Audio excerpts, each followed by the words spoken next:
Hey everybody, and welcome to the video on the economy in FutureMUD. This one has been a long time coming, I apologize, but we're finally here. So in this video, we're going to cover a number of economics related concepts in the engine and show you how to get a basic economic setup going. A lot of the concepts will be familiar to you from the RPI engine and other games, but there are some interesting systems that you may or may not want to use. Technically, these are all optional.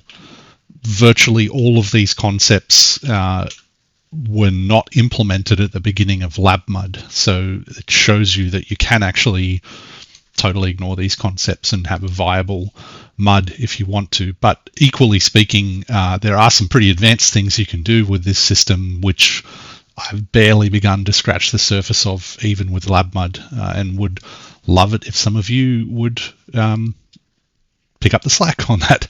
So, broadly speaking, the concepts we're going to be covering in this video include currency, economic zones, shops, banks, property, jobs, and auction houses.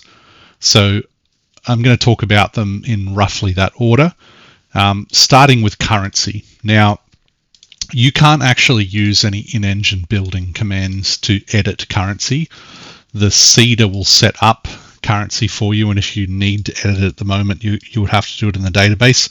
The overwhelming majority of you will not need to ever edit currency, but I wanted to just cover a couple of concepts before we launch into everything else, because it underpins everything else that you're doing. So the engine can support multiple currencies. That's an important thing to know. Generally, you'll probably have added at least one currency in the seeder.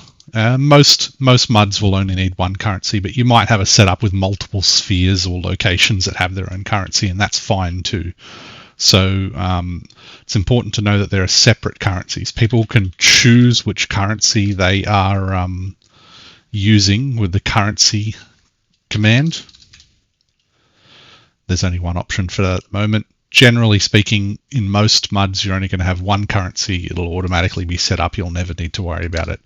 Now, the currency items themselves are a special type of item in the game. They're called a currency pile, and it basically means that individual coins are not separate items. They are just one big pile of coins, which knows what it has in it and how much it's worth. As an admin, the main two ways that you interact with currency are the load currency command. So you can type, if you've got multiple currencies, the command will use whichever currency you've set with currency set. But let's just say I'm using the Roman currency setup in this. So let's say I wanted to load 50 sesterces. I can do that, and it has loaded a pile of coins. If I look at the coins, it has given me 12 denarius and 2 sesterces, which is going to be a total value of 50 sesterces, as you can see with the count command. Now, if I specifically wanted to load 50 sestertius coins, I could instead use the load coins command.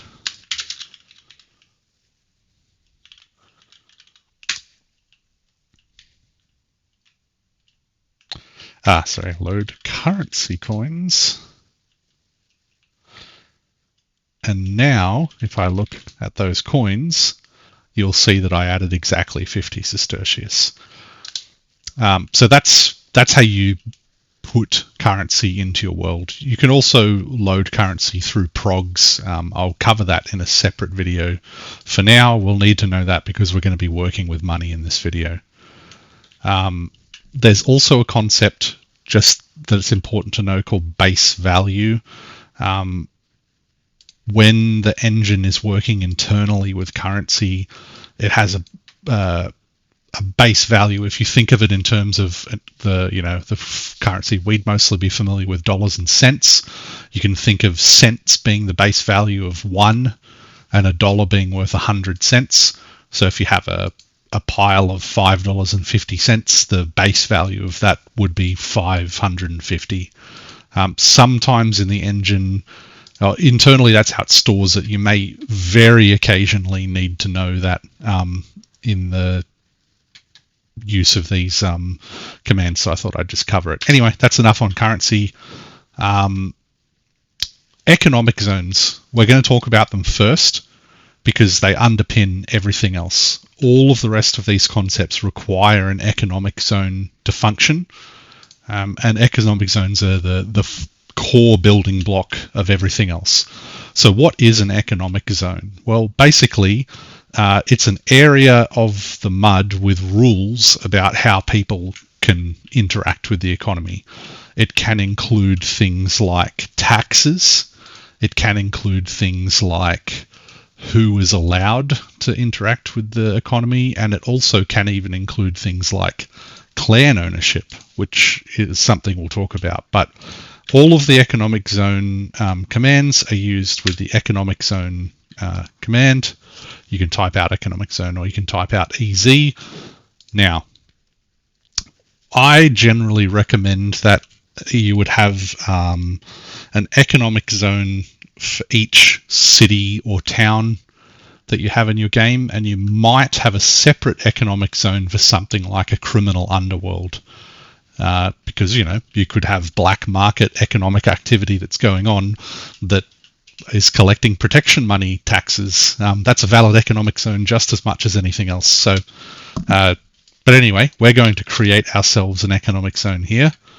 We are going to do easy edit new. Now you need to specify a zone that the economic zone is modeled on. It uses this to grab time information for the most part. So for things like the economy, it needs to know the time when transactions happened.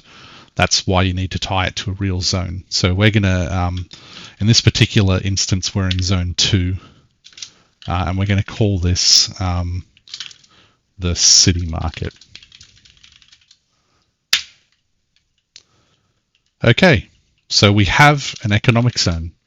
If we look at the properties of the economic zone, you'll notice that it's using a particular currency. So if you have multiple currencies in your game, if you need to have a different currency, you'll need to have a different economic zone. It's got a zone that is tied to a clock and a calendar for time. It's got financial periods, so things like profit taxes can be levied over a financial period. The default is every year.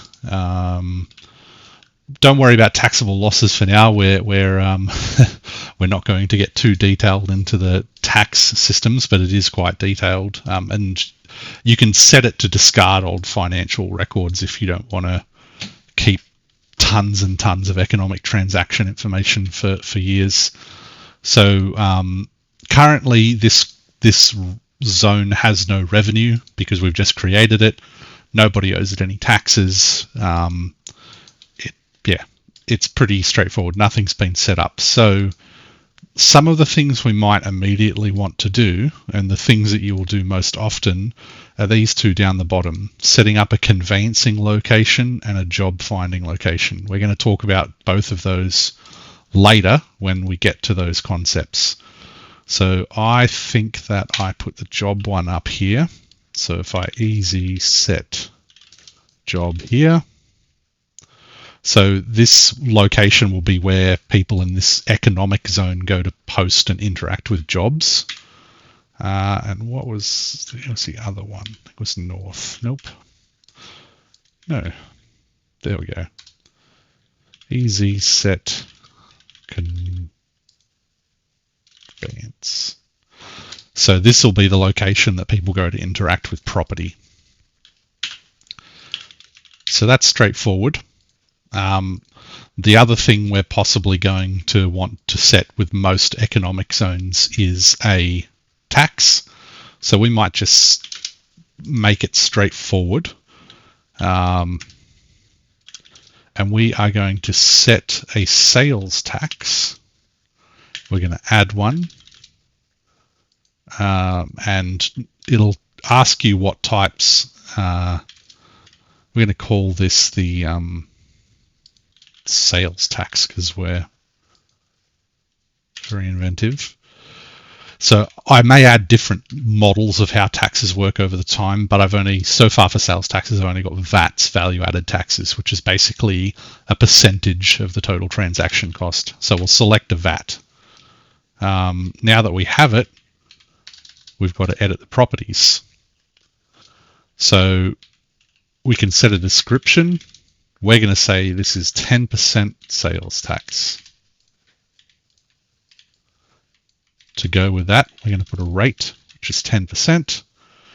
Now you can also set a prog that controls whether it applies. So an example could be maybe in your world, similar to lots of real world examples, perhaps one of the privileges of being a member of the nobility is that you are immune to paying tax. Hungarian nobles, for example, that was one of the benefits of being a Magyar noble, was that you were not taxed. So you could have a prog that checks to see whether a person is a member of that social class, and if not, the tax doesn't apply. Similarly, the tag item works with item tags, which we talked about a little bit in the items video, and basically says only tax items that have these tags. So you could have like a luxury car tax, and only items that were tagged as luxury cars would apply the tax. So that's the basics of the taxes. For now, we're not going to do profit taxes or income taxes. Income taxes, by the way, are not properly set up yet. Profit taxes are, but we'll just skip them for now. The only other thing we probably want to look at before we move on from economic zones is giving player clans control over them. This is optional. You don't have to. So there's no reason that you have to set up a player clan controlling the economic zone. But the way that I recommend that you do the whole economic system involves having a city clan that basically controls everything. So I have pre-set up the Imperium Romanum as a clan, and I'm going to say that the Imperium Romanum should control this zone. Oops, not clan, EZ. So we want to go EZ set clan, and the alias of the clan is TIR. So the Imperium Romanum clan is now in control of this economic zone, and what that means is a couple of things. They can actually set taxes themselves. If they have the can manage economic zones privilege in the clan, they can actually set taxes. So you could have a player controlled system where the player can set what the taxes are in the zone. They can also withdraw the money that is paid into the zone. So when people pay taxes, it sort of goes into a bucket, and the people with that privilege, if you have a PC clan controlling it, can withdraw that money. So you can have a clan that has to be funded by the proceeds of what the city gets. So those commands are actually in the clan command. So so clan economic zone list and clan economic zone has then some hopefully I made that alias, yes. So the Imperium Romanum controls this EZ. If there were multiple EZs, they'd appear in a list. And we'll go to. So these are the things that clans can control. As you can see, they can permit taxable losses, they can hand over control of the economic zone to another clan, and they can set sales and profit taxes. They can also collect revenue. I'm forgetting how to do that now. I will make sure I address it in the comments. All right, so that's economic zones. We have our economic zone. It's set up as much as we need it to at the moment. The next thing we're going to cover is creating banks. I think the bank was to the north, yes. So banks, technically optional. You can do shops without banks. You can't do property or auction houses without banks. and you can do jobs without banks, but all of those systems can also interact with banks. So a bank is exactly what you think it is. It's a place for people to store money and make transactions. You can control a lot of what the bank does. You can have multiple banks, so you could have banks competing against each other, and you can have PC control of banks. So you could actually have, for example, a PC bank. If a PC wants to establish a bank, you could create one for them, give them full control of it. Banks don't magic money from nothing. They have to be solvent, so people can't withdraw money from a bank if there's no money in the bank. So people have to float the bank and cover things like interest, but they could collect the transaction fees and whatnot. So bank, as with most things in this game, the building command is the name of the thing. The pattern of the commands is quite familiar. And these are all the player options to interact with the bank. We'll be using some of those when we come to edit it anyway. So we are going to create a new bank. Bank edit new. We're going to call it Market City Bank. We're going to give it a code. When there's multiple banks and you want to specify that a particular bank account in a particular bank is what you want to use in a transaction or set as something, you use the code and the account number together. So I usually just use an abbreviation of the bank, which makes sense. And the economic zone, we were doing economic zone 2. All right, bank edit. So Market City Bank. As you can see, it's got an economic zone. That was mandatory. It uses a particular currency. It uses the Roman currency. You can set the maximum number of accounts each person can have. I can see various reasons why you might have the ability to have more or less bank accounts, but 3 is probably sensible. There's not currently any currency reserves in this bank, and they're not currently exchanging any currencies. So you can actually have currency reserves of multiple currencies and set up exchange rates between different currencies. So that's one of the ways in which you could have multiple currencies be, you go to the bank and you cash in your Canadian bucks for American bucks or whatever. And there's account types. So account types are the types of accounts that people can open. I do have an example of a more full setup in FutureMUD, which I'm going to show you just briefly. So in FutureMUD, I've got 3 different account types: a savings account, a super saver, and an everyday shopper. And the idea of those is to have different fee and interest rate incentives. But you don't have to do that. You can just have one account type if you want. Come back to that.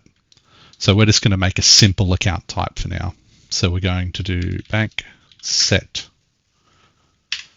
We are going to, firstly, we're going to set our current location as a branch, which means that people can interact with the bank at this location. So if we look now that we've set it as a branch, players will see that this is a branch of Market City Bank, and they'll be prompted to use the bank command, similar to like what you see with shops and whatnot. We're going to add a bank account type, and we're going to call it a transaction account.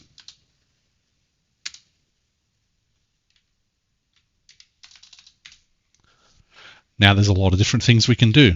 I'll just type view so we can see the basic setup. So there's a bank account type, there's a description to the customer of what the account type looks like. There's a bunch of progs that control who can open them. So maybe you can make like a premium bank account type that's only available to certain people, or a commercial one that's only open to clans and shops. Now, as you can see, they can actually be owned by characters, shops, and clans. So it's not just character bank accounts. You can have clan bank accounts and shop bank accounts as well. there's a whole bunch of stuff. You can set overdraws, fees, interest rates, fees for different types of things, and we'll cover the payment items at the end as well. Just to show you,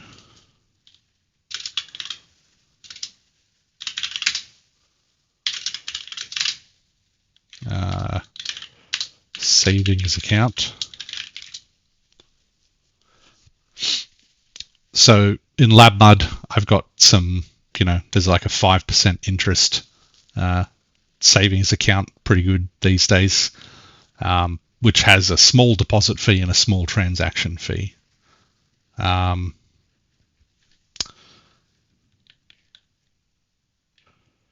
Then we had Super Saver, which has a much larger interest rate, a 20% interest rate, but has a pretty substantial withdrawal.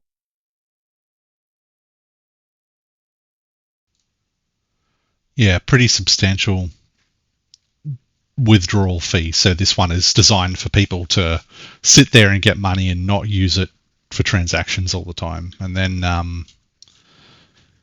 Everyday Shopper. Whoops. This one has basically no fees, but practically no interest rates.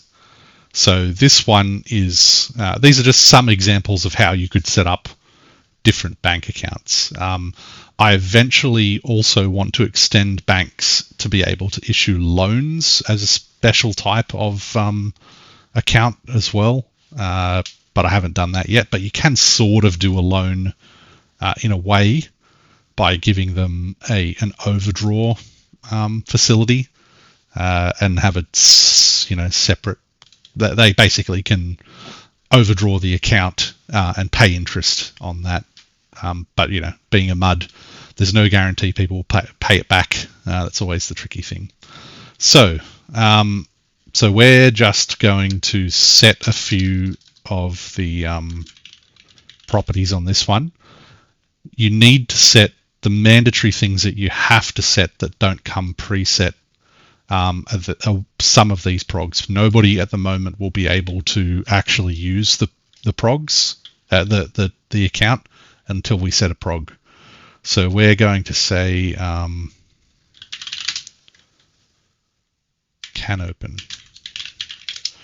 And I'm going to use always true. I'm going to say anyone can open it, but what it will do is it will warn me that it's ambiguous whether it applies to characters, shops, or clans, so I have to specify. So I'm going to say all of them. Character, shop, clan. And what we might do is we might put a small interest rate. Make set type transaction. Interest annual, we'll say, 2% times the tough. And what we'll maybe do is have a transfer fee of 1 AS.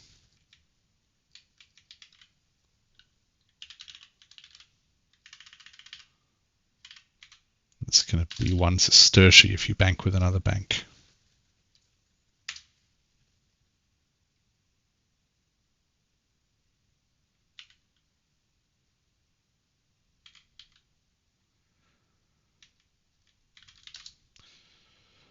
Anyway, our bank account is set up.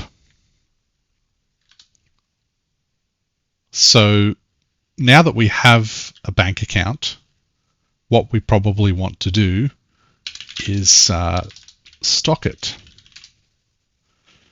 So we want to deposit some money into the cash reserves. So let's give the bank 50 sestertii. So it currently has some currency reserves. So if somebody opens an account and starts accruing interest, it's going to need to come out of those currency reserves.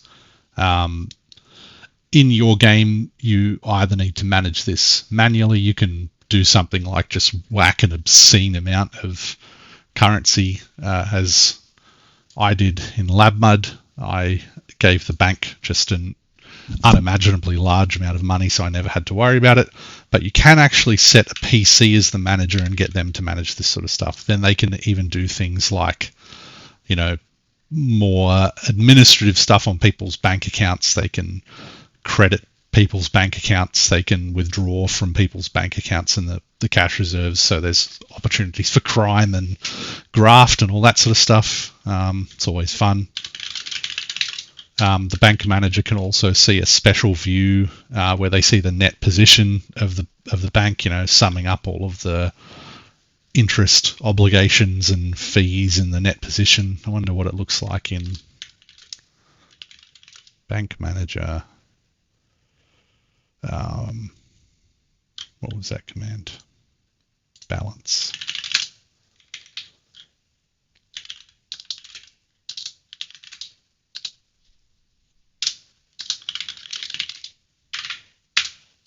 Whoops.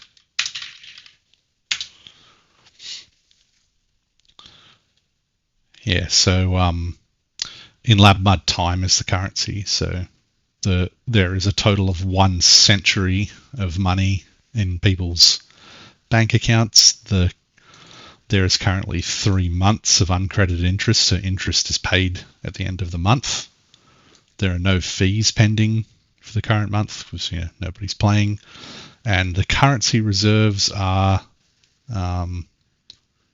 1 century and a little bit. So the net position of the reserves minus the balances and obligations is about a decade. So there's still a bit of a buffer in there.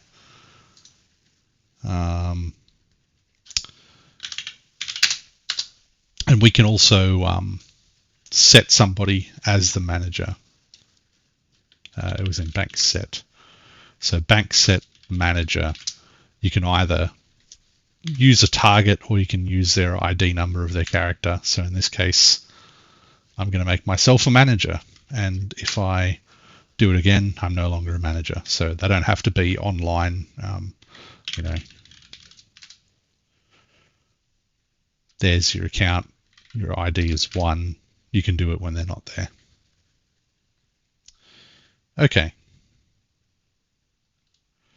So that's banks.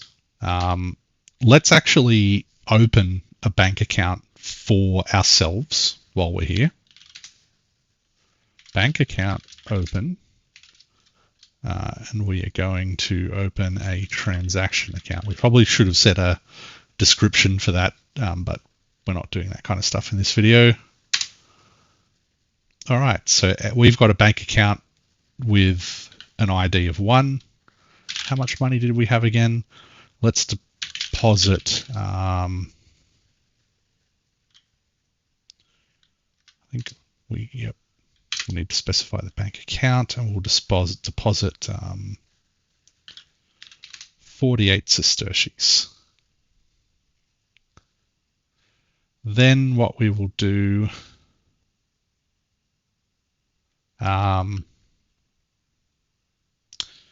is we will open a bank account for the clan. So we're going to bank account clan open transaction the Imperium Romanum. Maybe it's the other way around. Clan open. Nope.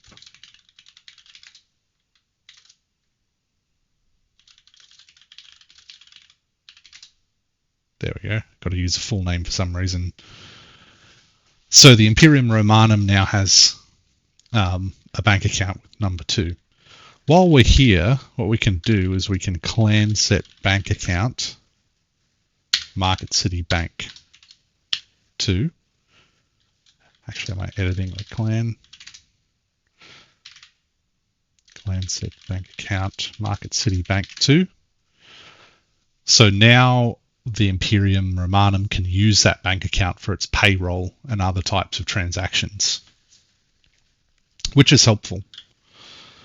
Now, if I see bank accounts here, because I am in that clan, the dictator, and I gave the dictator the ability to manage the clan's bank accounts as a privilege, I can see their account too, and I can interact with it. So how much money do we have left? 52 sesterces, so I will bank deposit 52 sesterces into account 2.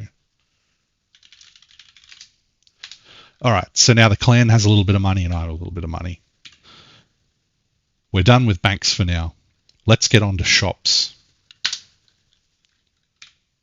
So, shops require two things mostly. They require a physical shop front, as is the room that we're currently in. This is where people will interact with the shop and buy things.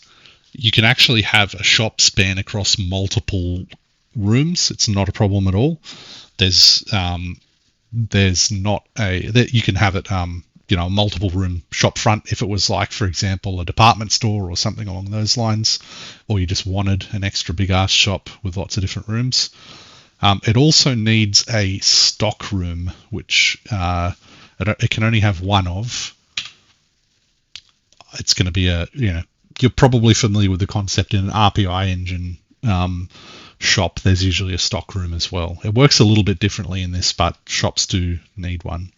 If you had done the building properly, you would have put a locked door there with a key, but I couldn't be bothered. So what we're going to do is we're going to build a shop. The command to do that is the shop command, unsurprisingly. We are going to create a shop. It creates the shop in the room that you're currently in. So we want to do it in the shop room. Shop create, we're going to call it the first shop. And it needs to belong to an economic zone. So we're going to make it part of zone 2. Now, as you can see, it's a shop. There is some info about the shop. It's currently open, doesn't have a bank account. We're currently in the shop front. There's no progs set to it. What we're going to do first is we're going to extend south as a stock room.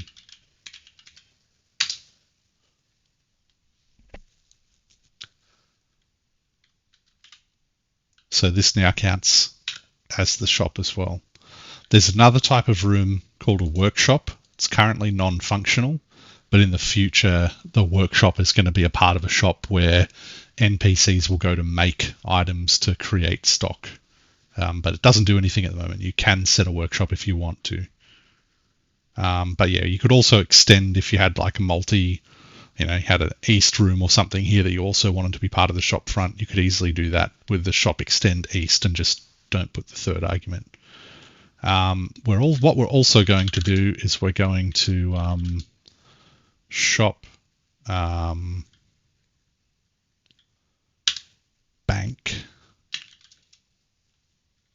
and we're going to say it's going to use the clan's bank account. So the clan might own this. We're going to talk about how that works later. But yeah.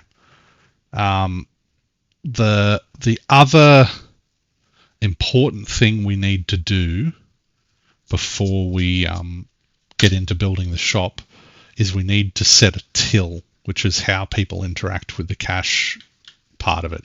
In the RPI engine, it just dumps the money on the floor in the stock room, and it has to be there for it to count as being in the stock. But in FutureMUD, you use an item type called a cash register.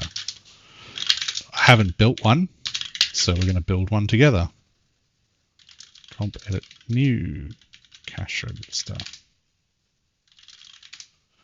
So a cash register is just a special type of container. Technically, it doesn't need to be a cash register. It can be a regular container as well. But if you make the shop's till a cash register, it knows how to interact with the crim code. So if somebody tries to steal money from the cash register, it registers it as a crime. Whereas if it's just a regular container, that doesn't register it as crim code. But anyway, we're going to call this cash register comp set weight, I don't know, 50 kilograms. It can hold, and it can hold up to size normal.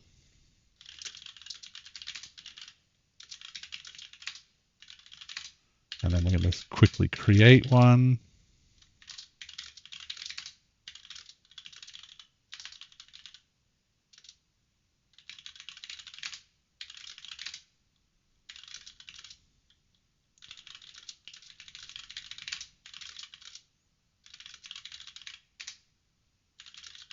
It can weigh 20 kilos.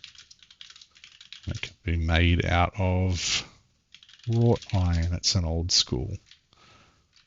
What is it? Mild steel. There we go.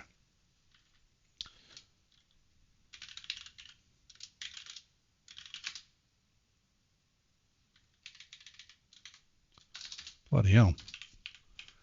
Failing at my metals today.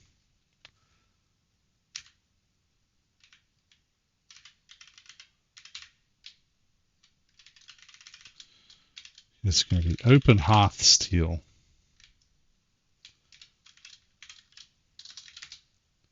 Okay, apparently I have not made that command interact properly with end-of-line stuff. I'll fix that. So, that's all the mandatory stuff.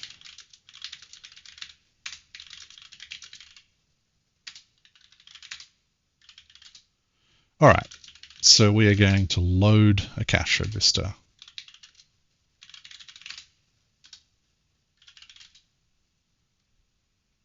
And we're going to shop set till register.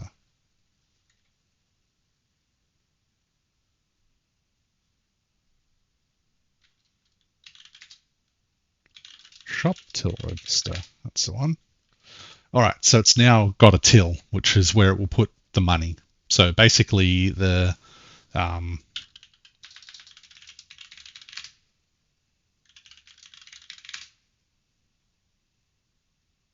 let's close the cash register. Yeah, so you can select the no sale button to open it, which registers in the shop's ledger. Yeah, otherwise it's just a slight way of using the crim code. Anyway, we've got a till, we've got a shop, it's got a stock room. What else do we need? Well, we need some merchandise. So the way that you do merchandise in FutureMUD, you can do it two ways. One, and this is probably the way you'll do it if you're a player running a shop, you can just take an existing item. So I'm going to load item 7, which is a sheet of paper. Say I am a player that has just inherited this shop and I am a paper merchant and I want to sell my merchandise. So I'm going to create a new merchandise entry. I'm going to call it sheet. The target is going to be the paper, and I'm going to sell my sheet of paper for 1 sestertii. I can give it a custom description. If you don't, it'll just use the items description. The main reason you would use a custom description is if you were selling something with a variable description, or you were selling something that has an on-load prog that changes it, like a bag of something. I had some examples of that in FutureMUD. But anyway, we've got a merch entry now. So a sheet of paper. So you can see it actually it worked out the item prototype from the item that I was holding. It's given it the price that we said. It's got a description on its list, which is just its description. It's currently not auto reordering, so players can't set it up so that it auto reorders, because they'd get free stock if they do that. So what happens now? Is it for sale? Well, no, it's not, because they've just created the merchandise entry for it. What they haven't done is they haven't actually taken the physical item into stock. So that's the stock command. shop stock sheet. So if I drop the sheet now, I don't need to drop it technically. Now you can see that it's for sale. So now if that player goes and creates a whole bunch of paper with crafts or whatever and they come in, all they need to do is type shop stock to add whatever they have, which means, by the way, that just dropping stuff in the stock room doesn't add it for sale in the shop, which was a problem in the RPI engine. You couldn't, you could have in your stock room in the FutureMUD setup, you could have a table that they work on and a whole bunch of personal effects, and it's not going to go for sale in the shop unless you actually stock it, which is good, I think. So that's how players do it. How admins can do it is by setting up the merch directly. So let's do shop merch new. We're going to create another sheet record, and this time we're going to use 8, which is just a larger paper sheet. And we're going to say that it is going to be 2 sesterces. Now, I'm an admin, and this is going to be an NPC shop, and I don't want to have to come and manually manage the stock or set up something fancy. So what I'm going to do is I'm going to set it to reorder. I'm going to set it to reorder. The price is how much the store pays on its ledger. So keep in mind, because there are things like profit taxes, the shop will get revenue for selling the item, and then it will have an expense for restocking it. So it's actual profits and not just the revenue it comes in. So we're selling it for 2 sesterces. Let's just say it costs 1 sesterce for the shop to restock it, and we want to keep a minimum of 10 of these items in stock. You can also specify a weight if it was something like a commodity, or you just want to make sure that you have 100 kilos of swords available at all times. But we're not going to do that in this case. Set. Okay, so this store will now auto reorder large sheets of paper up to 10. It hasn't done it yet though. So why hasn't it done it yet? Because there's a command to run automatically loads and stocks items up to the minimum reorder levels. So once you've set up all of your stock, you do shop auto stock. So as you can see, it's loaded 10 sheets of paper. There they are. And now they're for sale. And if I buy, and you'll notice the price is just a little bit more than 2 because it's adding the tax on top. We need to give ourselves some more money. So let's give ourselves 10 sesterces, and let's buy a large sheet of paper. It still has 10 in stock. It's still got 10 on the floor in there, and we've now got 1. So once the stock is loaded, every time somebody buys something from the stock, it'll do the reorder checks for the auto stock. So it will keep the stock up. We'll also buy the first sheet. Obviously, we couldn't hold it. So it's on the ground. You'll note that it's gone from the stock room, and it's gone from the stock list because that's not an auto stocking item because it was for sale from the player. If you had a variable item, what they can do is they can list the item name, and they'll see all the variants, and they can buy like a specific color. So you could have, if you had a different colored shirt and you had 10 options, they could choose which one they want to load.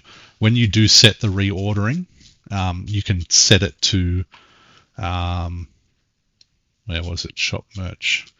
I should have just typed it in. There we are. Preserve, which means that when it preserve is used with reordering, and if they buy something, it will preserve all of the variables. So if you want to, make your specifically goth store where everything is a particular shade of black color, you can set it to preserve so that it only reloads black colored things. But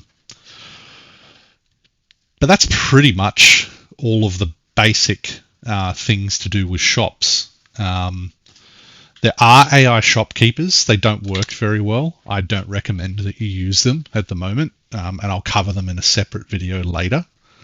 There is also a ledger which keeps track of all of the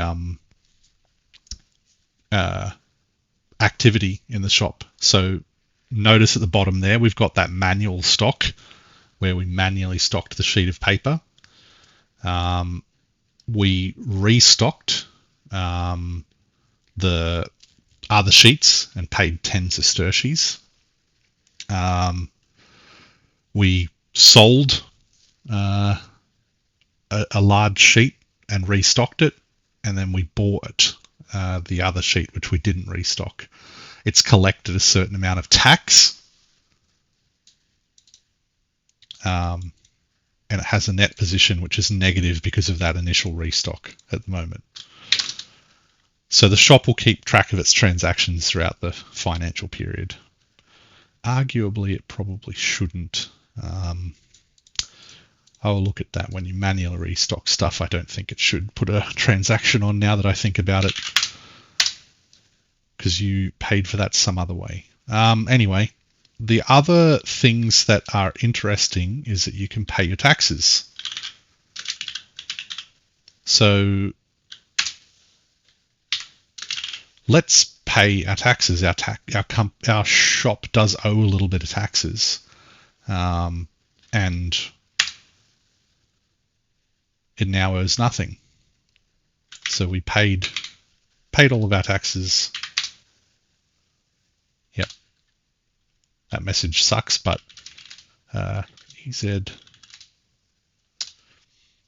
All right, so you can see that the economic zone has now collected that revenue from taxes as well. Probably should have looked at that beforehand so it showed the taxes owed. Let's just buy something more quickly.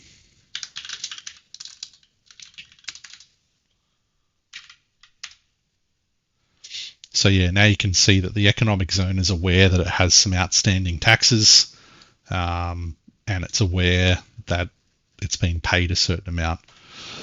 So I intend to add commands over time to allow the managers of the economic zone to work out in detail who owes them what, so they can actually go and hassle people who aren't paying their taxes regularly. But I do want to kind of make it fairly optional, and I'd love to make ways for people to cook their books and pay less tax, but I haven't done that yet, but I will. And I also need to make a way for NPC stores to automatically pay their taxes. At the moment, you probably just need to go around every once in a while and make all the NPC stores pay their taxes. But that's shops.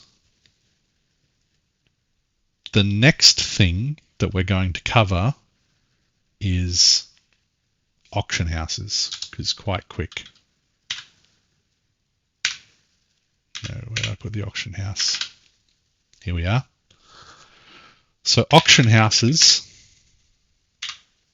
are a pretty simple thing. You can make an auction house. It can be owned by a player, and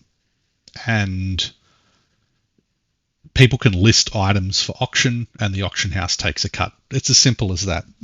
Not a very complicated system, but may be useful to you. Auction houses have to work with a bank. It's just the way I built them. So auction, edit new, we're going to call it the auction house. It's going to be part of economic zone 2, and it's going to use Market City bank account 2. Oh yeah, the real auction house.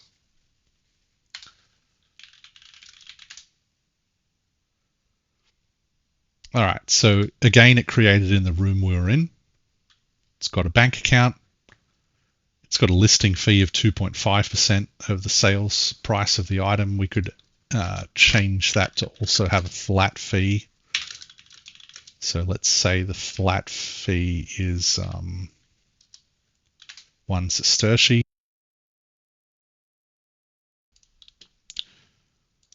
And And we will set the auction to be for 3 days instead of 7 days.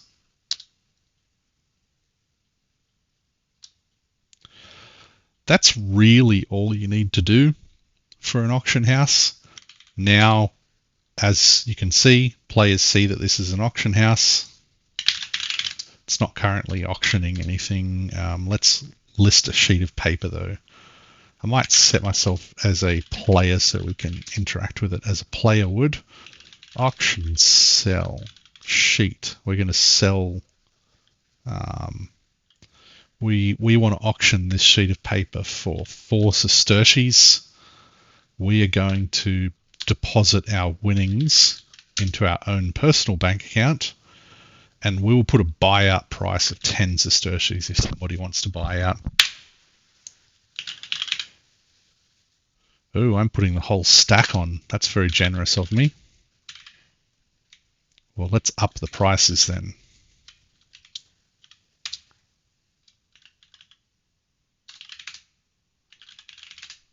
All right, now as you can see, that item is listed for sale. The price that we put on is basically the base bid that people have to outbid, has a buyout price, has 3 days remaining, and then people can bid.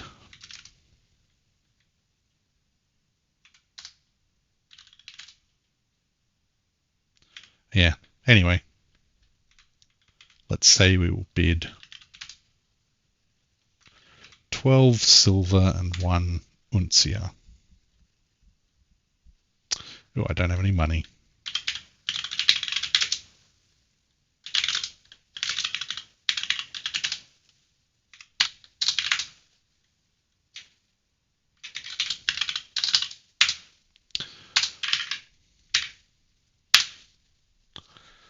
All right. Yeah, now people could come in, outbid, blah, blah, blah. You know how auctions work. Honestly, that's all there is to it. At the end of the auction, if the item is sold, people can claim it. They can come and take their unclaimed bids back. The auction house deposits its fees into the bank account that you list. That's pretty much it. Let's go back to being immortal.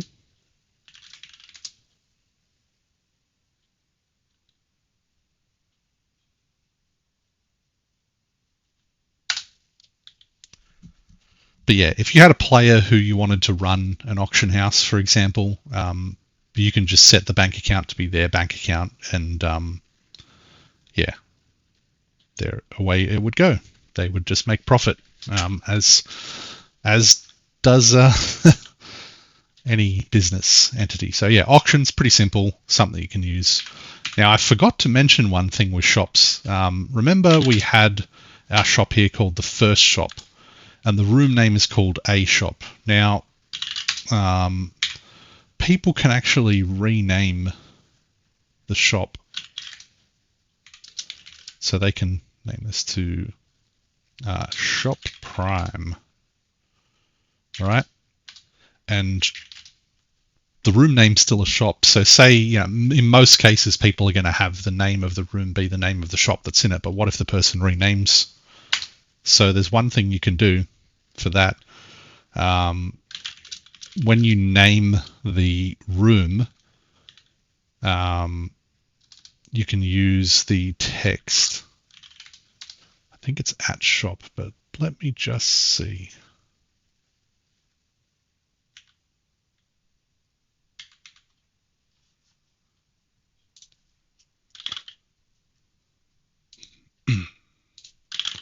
Cell set name at shop.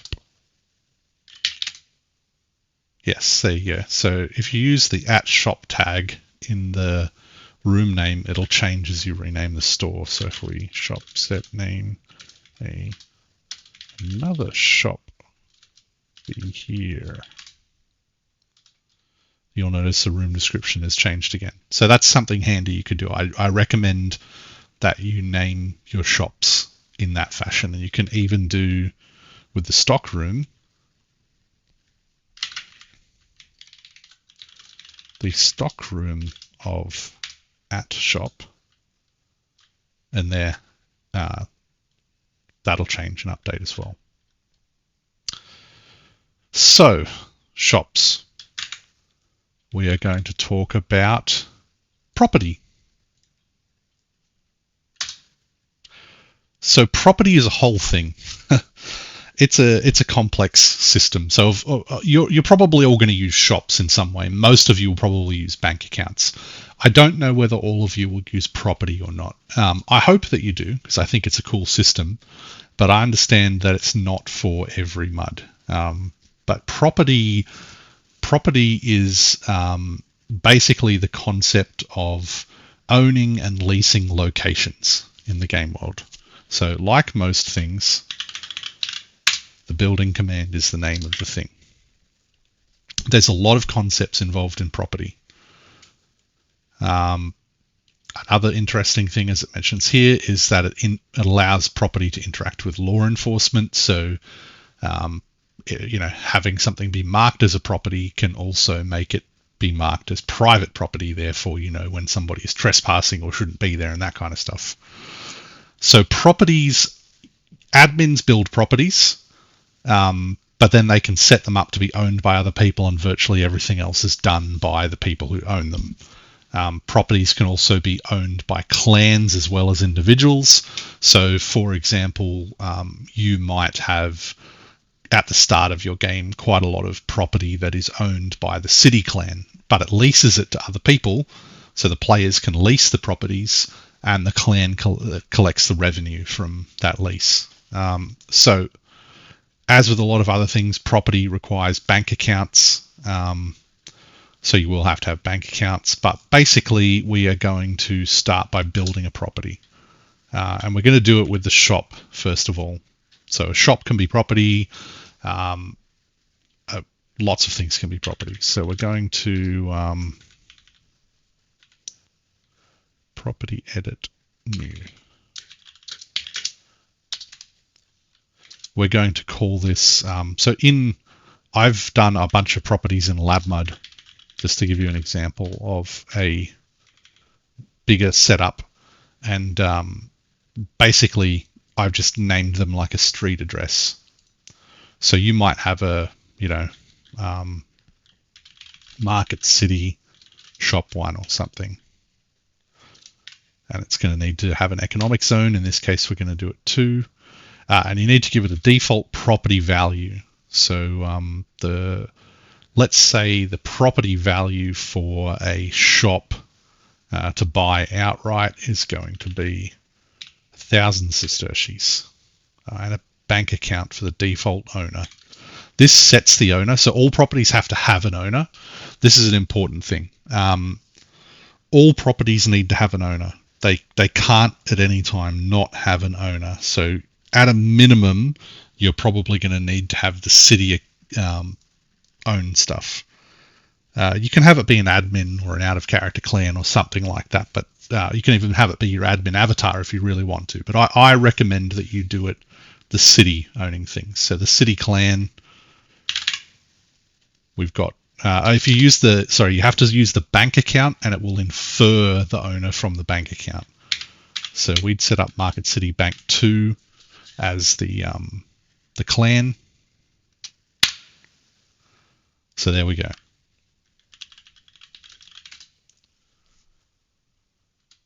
So it belongs to an economic zone.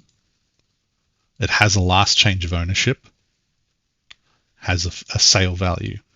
It is set to apply crim code in the property, which means that if people are in the property that shouldn't be, or they try to remove doors or pick locks in the property, it will count as crim code. You can turn it off. I probably need to make some granularity around that. Like there might be some areas that you have, you can trespass as such in, but you shouldn't be picking locks in. Might add that to the to-do list. At the moment it's just on or off. You can give it a detailed description, because when people actually view this to buy, they will see it from a remote location. So let's drop it into it and we'll say it's the shop that is directly to the south of the main forum square. One shop front and workshop. You can give it whatever description you want in LabMUD.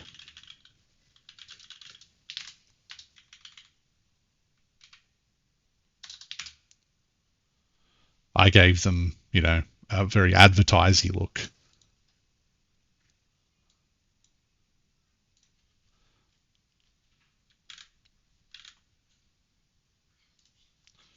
So what we're also going to do is we are going to property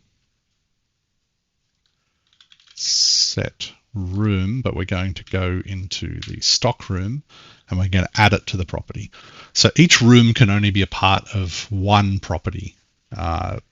If you're trying to add a room that's part of another property, it'll warn you about it. So you can't have overlapping properties. A room belongs to one property.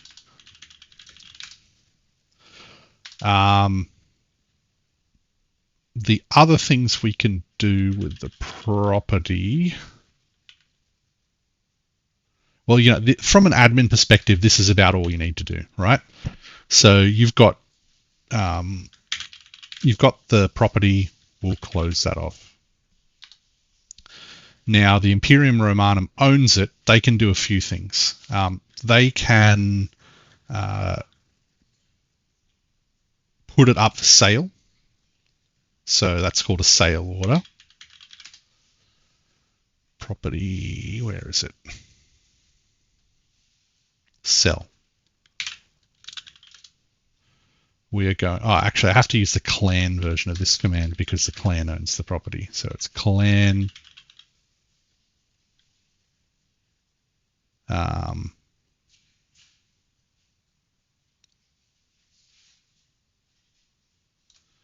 maybe I don't have to do it with sell.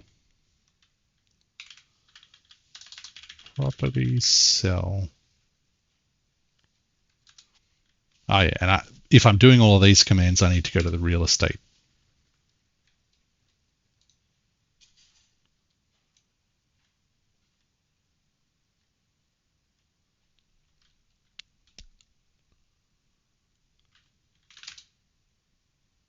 And we're going to sell this for 1,000 sesterces.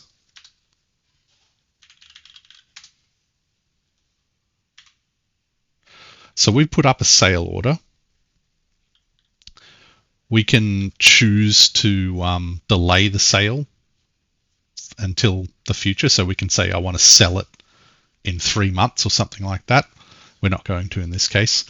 And there can be multiple owners to properties, incidentally. So where was it?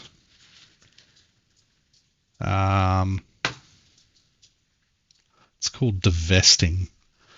But basically you can give partial ownership. So you can have multiple people own a property, maybe 50% the clan owns it, 50% somebody else, and all of the owners have to approve it to approve the sale. In this case, we only have one person, which is us. So now people can buy Market City Shop 1. It's listed for 10 years. It's not currently leased. People can pay 1,000 sesterces. If they're willing to pay 1,000 sesterces, they will become the owner of that shop.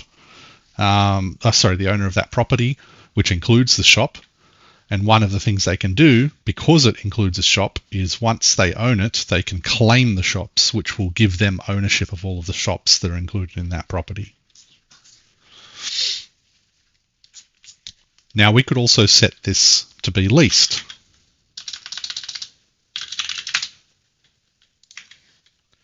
Which is called a lease order.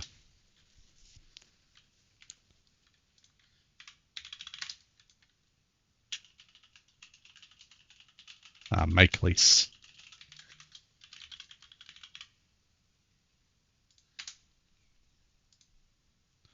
We'll make a lease on 1. How much rent do we want people to pay per 14-day period?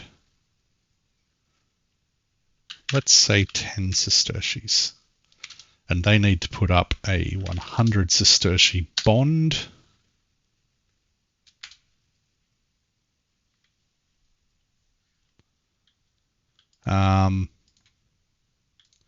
We could change the interval for how often they pay it from 2 weeks to something else, but we'll leave it as that for now.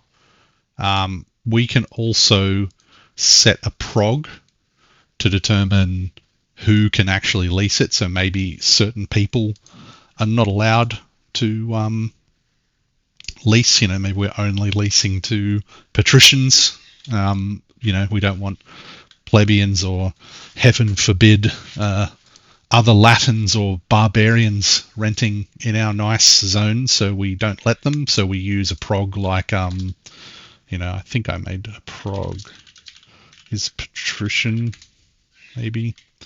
Anyway, there's some sort of prog like that you could conceive of that you could attach to the lease so that it doesn't even become an option for somebody who doesn't meet that.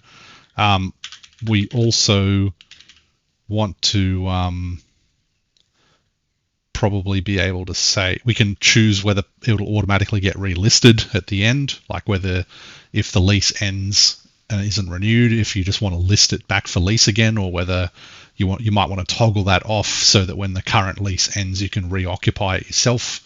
You can toggle on or off novation, so whether people can novate the lease to somebody else or whether it's just theirs forever. You can change the bond, rent, etc. You can cancel the lease order, terminate a lease early, which you can only do if they're in default of their lease. And you can change the length of time that they can. So let's go lease length for 1, and we're going to say that the minimum is 6 months and the maximum is 10 years.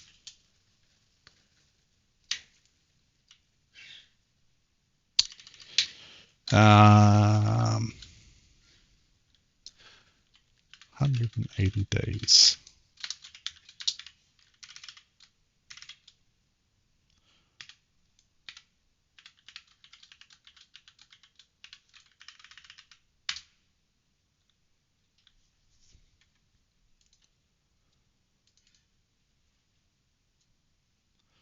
All right. Then similarly to selling it, you have to approve it.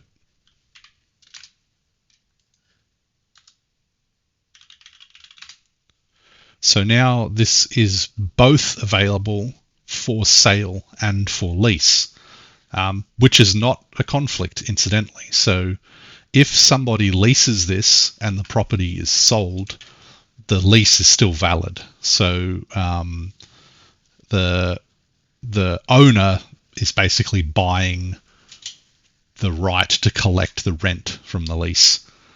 They can't cancel the lease just because they buy it from somebody else. The lease will stay in effect. But if it's not leased at the time and they buy it, they can withdraw the lease order and occupy it themselves. And they can always ask the person to end the lease early. So another thing is, if you are leasing it, so let's say we want to lease this ourselves now. We needed 100 sesterces as a deposit. Load currency. Let's just give ourselves 200 sesterces. Wow, an aureus. They're very well working with gold now. So we're going to property lease, and we're going to lease Market City Shop 1. And we've got to specify a duration. We are going to rent it for 4 years.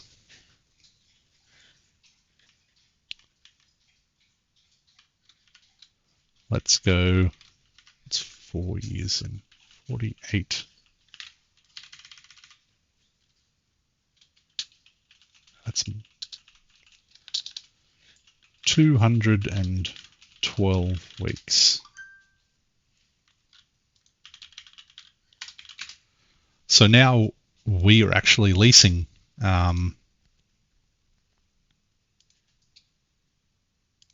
we're currently leasing this property. Now notice that it's still listing the other one for lease, because this one is still technically available for lease, but it's not available for another 4 years. So when our current 4-year lease, people can actually lease it in advance, and their lease will kick in at the time that this one expires.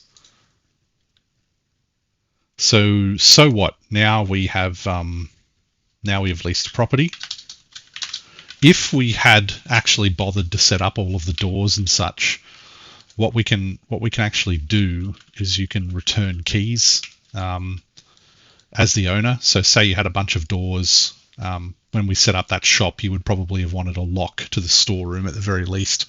You go and you return key for the you add key for the property. You give it a name.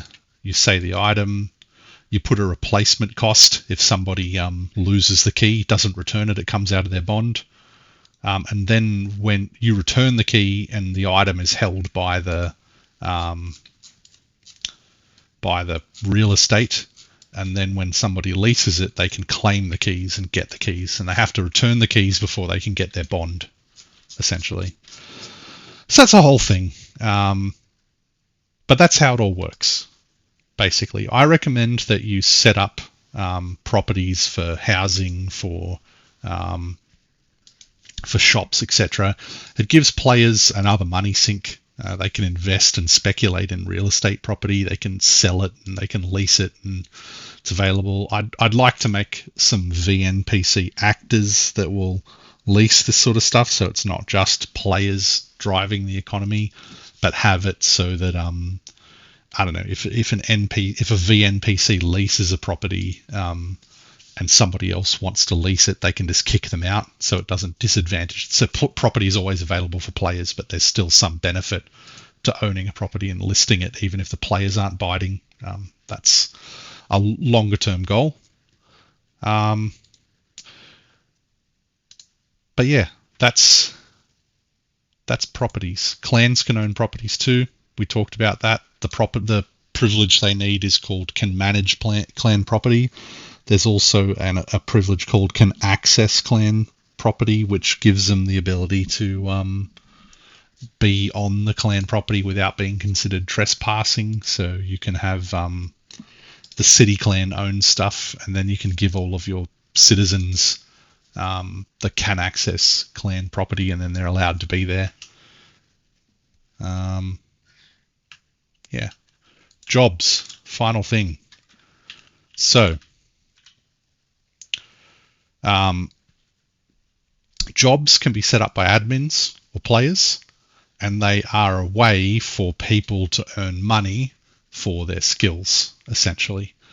Now, I'm going to show you a setup from LabMUD once again, because I have a reasonably complex setup in place.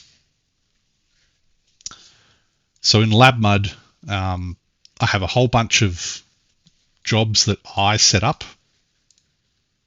These are ones that I set up as admin jobs, provided by the lab.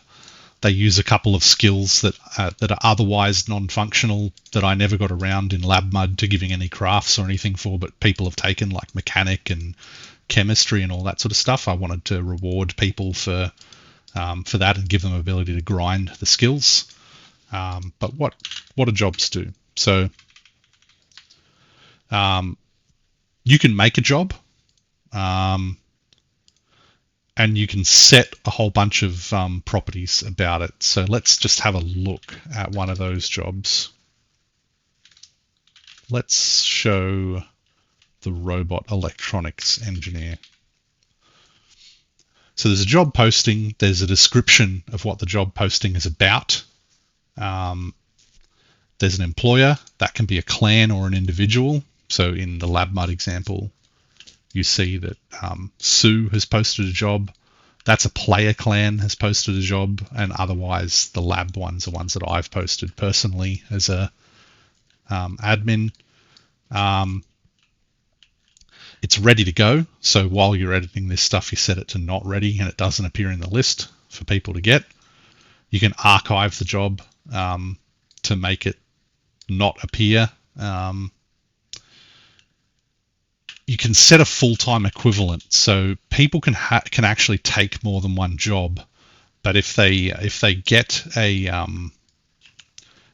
more than 100% full-time equivalent employment, they get debuffs to their skills. That's something the engine does automatically.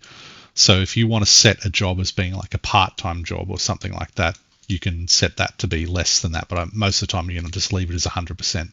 Just let the engine handle it if they take multiple jobs. You can set a maximum number of employees, like, maybe there's only a certain number of jobs, but 0 means that there's no maximum. You can give them clan membership for joining the job. So, for example, if the job was a job to be a part of the police force, you could give them a constable rank in the clan for getting the job. And it will ensure that if they join the job, they will have at least that membership in that clan. If they have a higher membership, it won't revert it back. But if they don't have a membership in the clan, it will give it to them.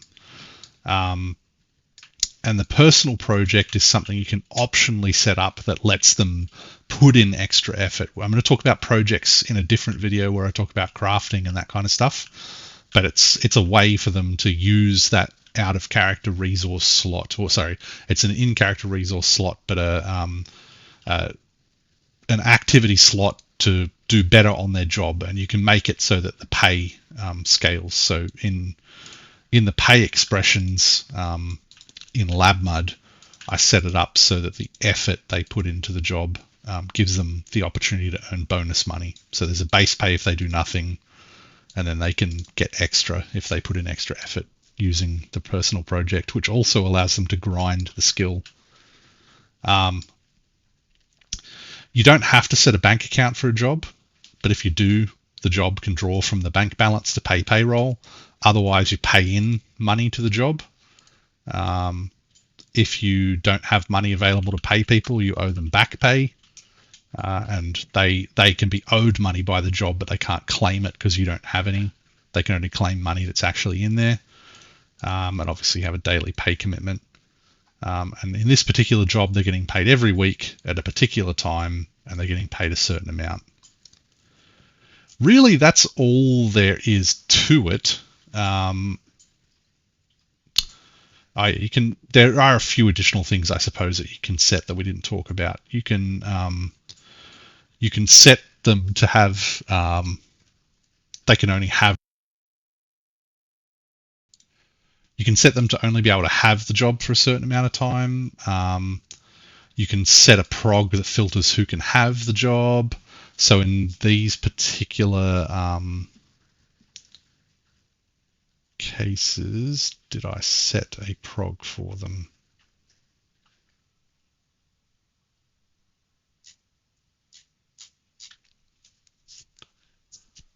Looks like I didn't, but that is something you can do.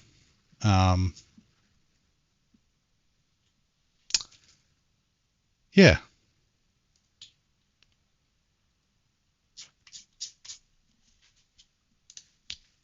So if you wanted to make a job listing, let's make one on our thing. So we'll create one.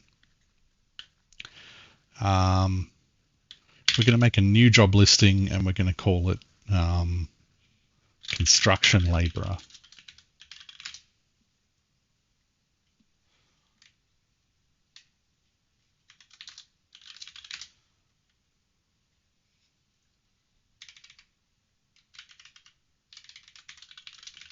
Construction laborer.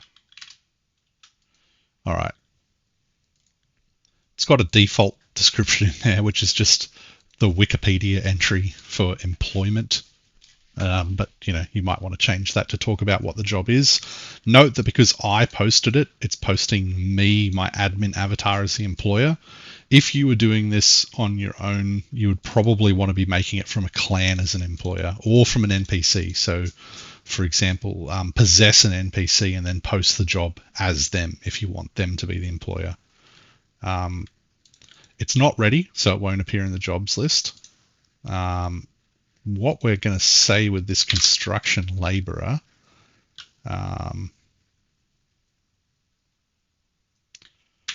we're going to set a pay expression.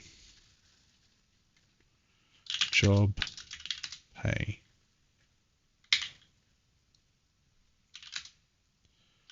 Job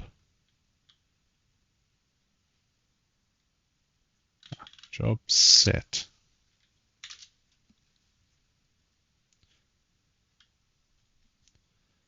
Yeah, so we're going to set them.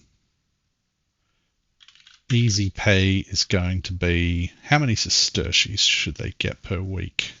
Was it set up as weekly? Yeah. Let's say they get 5 sesterces a week. They shouldn't be able to afford to rent a shop on a labourer's allowance, so it'll be less than that. And potential bonus, let's say if they work really hard, they can earn another 3 sesterces. So it'll work out the formula for you. You don't need to know that. We are going to say that they are going to be working for a gang. So we're just going to quickly clone a new clan. Clan create template gang template, and they're going to be called Market City Gang as their alias.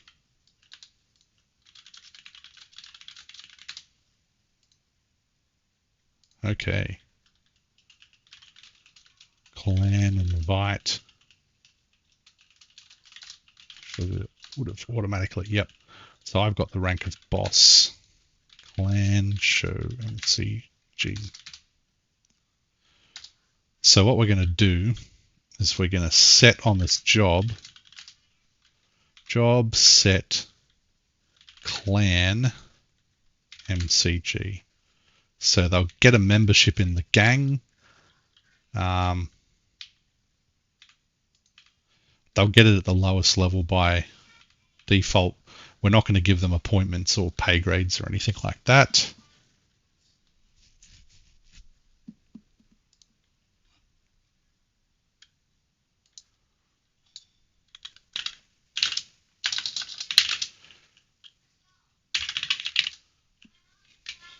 Job set ratio overtime, because life is not fair.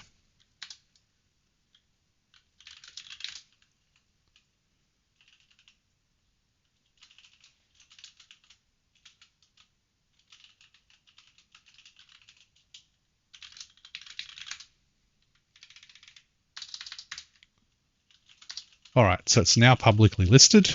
So now when people type jobs, they'll see it as available as a job that they can take. Let's create, I don't have any NPCs created.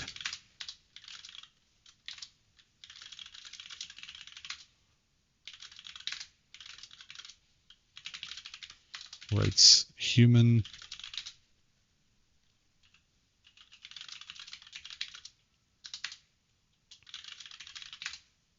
Let's have them be a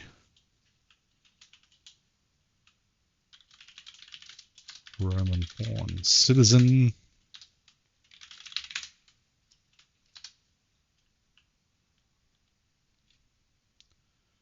Think that missing height weight models. It should have done that automatically anyway.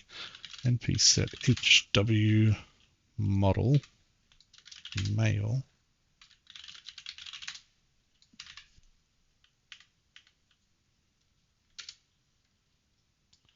One.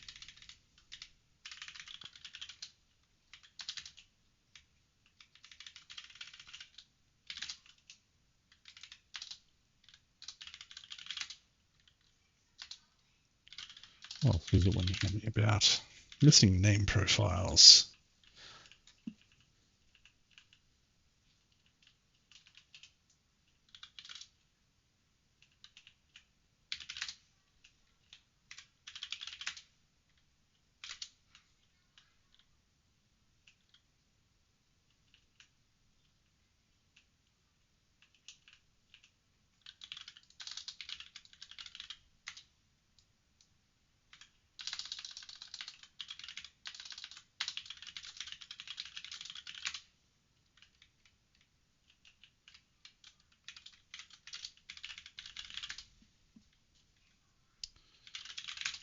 Okay, there we go. It's technically all we need.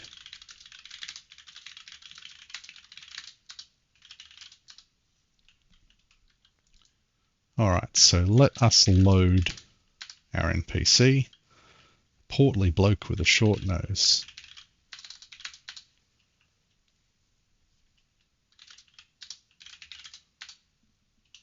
All right, he's not currently a member of any clans or anything like that. Now let's possess him, which is how you take control of NPCs, by the way, and you return with the return command. So he can see that there is this job here. He is really keen to join, so he is going to join.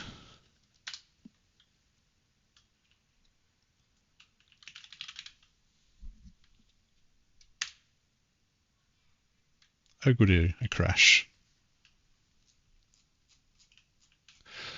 Well, that's as good a place as any to end the video, and tradition got all the way to the end this time. It's related to adding the clan, incidentally, but I will fix that up as per ever. But yeah, that's an overview of the basic economic systems. Hopefully it has spurred a little bit of your imagination. In future videos, I will cover crafts, projects, some more advanced stuff like NPC AI, and some other stuff I'm working on like VNPC purchases and actors in the economic environment.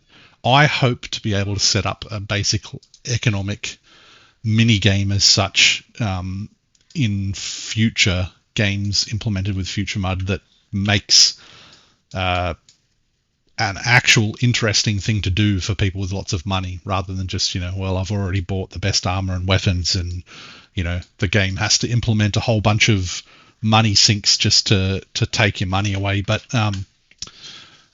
there's some advanced stuff you can do. You can set it up in a very basic way if that's the way you want to go as well. Thank you very much for watching, and I'll catch you next time.